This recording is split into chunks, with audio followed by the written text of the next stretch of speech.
Olá, Paz do Senhor. A palavra de hoje é um ensinamento para nossas vidas, assim como Jesus ensinava aos seus discípulos como deveriam viver, como deveriam se comportar. Fica essa meditação para nós no dia de hoje. E a palavra encontra-se no livro de Mateus, capítulo 10. Estarei lendo os versículos 17 e 20, que nos fala assim: Acautelai-vos, porém, dos homens, porque eles vos entregarão aos sinédrios e vos açoitarão nas sinagogas, e sereis até conduzidos à presença dos governadores e dos reis por causa de mim, para lhes servir de testemunho a eles e aos gentios. Mas quando vos entregarem, não vos deem cuidado como eu o que havias de falar, porque naquela mesma hora vós será ministrado o que haveis de dizer. Glória a Deus. Também no versículo 37 a 39, nos fala assim, 37, quem ama o pai ou a mãe mais do que a mim, não é digno de mim, e quem ama o filho ou a filha mais do que a mim, não é digno de mim. E quem não toma a sua cruz e não segue após mim, não é digno de mim. Quem achar a sua vida, perdê-la-á, e quem perder a sua vida por amor de mim, achá-la-á. Glória a Deus. Com Jesus, a justiça ela não consiste mais do que a observância de um código legal externo. Jesus a define por um aprendizado dele, mesmo como mestre, através do Espírito Santo. Porque naquela época, o pessoal que vivia na região eram muito preocupados com a lei, em seguir a lei de Moisés. Mas Jesus veio para mostrar para eles que o que importa não é seguir a lei, é ter amor ao próximo, amor a Deus acima de todas as coisas. E a justiça agora ela é definida pela pessoa de Jesus e não pela lei. Entretanto, essa pessoa que é justa exige nossa lealdade. O verdadeiro discipulado exige compromisso total, sem distração ou acomodação. Se nós seguimos a Jesus, nós temos que fazer tudo conforme a palavra dele nos orienta. Nós não devemos nos acomodar, achar que é tudo normal, é assim mesmo, é coisa dos jovens, as coisas estão aí acontecendo, é normal. Não, nós não devemos nos acomodar. Nós somos chamados para fazer a diferença no meio deles. Nós devemos compreender que a religião legalista é um inimigo feroz da qualidade da vida, de amor do reino e de Deus. Confie que Jesus lhe dará sabedoria e palavras para superar tal oposição.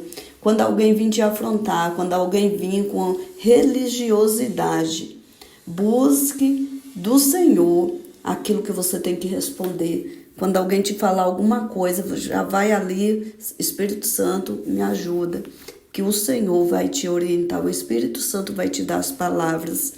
E saiba com certeza que Jesus exige de uma lealdade para com ele, maior do que a lealdade para com qualquer outro ser humano. Compreenda que o discipulado significa submeter seus próprios interesses em favor de Deus. Muitas vezes o Senhor nos manda fazer algo, mas nós não queremos porque nós temos outro caminho a seguir. O Senhor fala, vem por aqui, e nós queremos ir pelo outro caminho. Mas nós temos que esquecer o nosso e fazer o que Deus está mandando. Submeter aos interesses de Deus e não ao meu. É muito cômodo a gente ficar na nossa casa descansando e não ir lá e fazer a obra do Senhor. Mas se Deus te chamou, vai. Se Deus te mandou fazer alguma coisa, vai.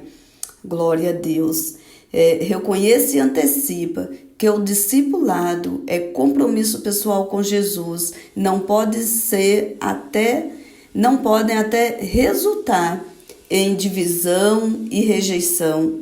Compreenda e aceita que o discipulado significa abandonar toda ambição pessoal, egoísta, tudo aquilo, penso só, eu quero, eu vou fazer, a minha vida é assim, planejo toda a minha vida. Mas quando Deus nos chama para fazer a obra dele, toda a nossa vida, todos os nossos planos fica de lado para a gente seguir os planos de Deus. Saiba com certeza que todo verdadeiro discípulo precisa aceitar sua cruz, reconhecer que Jesus chama seus discípulos para irem até pessoas de todas as nações e ensiná-las a reconhecê-lo e a viver para ele. Quando Deus nos chama para fazer a obra dele, não é para viver a nossa vida, não é para ficar parado e não é para rejeitar aquilo que ele colocou na nossa vida. Quando fala, toma a sua cruz e venha, é para a gente ir. Não é que a gente vai largar, a gente vai levar junto tudo aquilo, toda a nossa vida, tudo aquilo que nós temos. Nós vamos caminhar com Jesus, vamos levar. E vamos levar a palavra do Senhor, vamos ensinar a outras pessoas a entender e compreender a palavra do Senhor. Glória a Deus e reconhecer a grandeza desse Deus. Nós devemos ensinar aos outros que Cristo deve ser o centro de toda a nossa vida. E devemos lembrar sempre de que as exigências do discipulado são dispendiosas.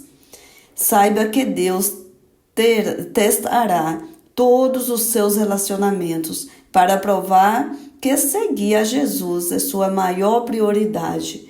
Então, quando a palavra do Senhor aqui nos fala que se nós não deixarmos a mãe e o pai para seguir, não é digno dele, se não deixar os filhos, o filho ou a filha, se a gente amar, não é deixar, é amar mais do que a Deus, não somos dignos, nós não temos que colocar ninguém acima do amor para com Deus. Em primeiro lugar, na nossa vida tem que vir sempre o amor de Deus, tem que vir sempre Deus, o respeito, a compreensão, o temor. Temos que temer a esse Deus todo-poderoso que tem poder de nos mandar para o céu ou para o inferno, de curar, de ressuscitar, de expulsar demônios. Esse Deus é que nós temos que temer. Não é o homem que se matar essa carne aqui não pode fazer nada com o espírito. Mas de Deus, que é o que importa, é o espírito, que é onde vai viver a eternidade. Essa carne aqui no máximo vai viver aí 80, 90 anos, os muitos que vivem, né? Tem alguns que chegam a 100 e pouquinho anos, é o máximo. E o espírito da gente que vai ser eterno. Sabe o que é eterno? Não tem fim. É onde nós vamos viver quando sair daqui. Então essa tem que ser a nossa preocupação, deixar nossa cruz, tomar nossa cruz e seguir a Jesus, deixar nossa vida pessoal de lado e seguir aquilo que Ele tem para nós, o amor pelas almas. O Senhor nos chamou por amor e com o mesmo amor nós temos que demonstrar este amor pelas almas que estão aí no mundo gemendo, sofrendo, sem conhecer a Deus. Mas quando o Senhor se revelou a nós, ali Ele separou 12 discípulos para Ele discipular, para Ele ensinar, para Ele orientar, para Ele capacitá-los para ir fazer a obra dEle. O Senhor não chamou as pessoas perfeitas, não. O Senhor chamou pecadores, homens igual eu e você, homens fracos, homens frágeis, homens que não tinham tanta fé, homens que só acreditavam no que via, homens que tinham falhas, mas o Senhor chamou para capacitar eles, porque quando o Senhor nos chama, Ele não está procurando ninguém perfeito, Ele quer nós mesmos, para que Ele venha nos capacitar. E naquela época, quando alguém se dizia cristão, era lançado nas cadeias, eram açoitados, eram aprisionados, apanhava, eram mortos pelo Evangelho de Cristo.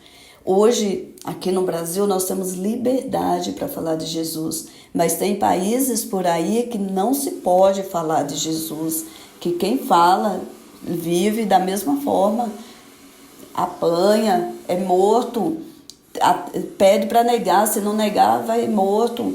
Então assim, nós temos essa liberdade aqui, então vamos aproveitar, vamos falar de Jesus a todas as pessoas que nós encontrarmos, porque quando Jesus se revela a nós, é para nós irmos lá e fazer a missão também, é para nós falarmos dele para outras pessoas, para que outras pessoas possam conhecê-lo, não é só nós. Jesus veio para salvar toda a humanidade, ele não morreu na cruz só por mim, nem só por você, ele veio por todos. Mas, para isso, nós temos que levar a palavra a essas pessoas. Nós temos que falar do amor de Cristo, porque quem está no mundo não ouve, são surdos, são cegos, não ouve, não vê, não entende, não tem entendimento. Por mais que a gente fala, às vezes ouve uma coisinha ou outra, mas não guarda, não entende. Então, é onde nós vamos lá, falar firme, mostrar com o nosso testemunho, com a nossa vida, para que essas pessoas venham se achegar a Cristo. E temos que fazer a obra do Senhor, é uma obrigação nossa, é o nosso chamado. Então faça aquilo que Deus te mandou, aquilo que o Senhor colocou no seu coração, vai e faça, não tema, porque na hora certa Ele vai te dar as palavras corretas para você falar. Amém? Glória a Deus por essa palavra, Deus te abençoe, fique na paz do Senhor Jesus.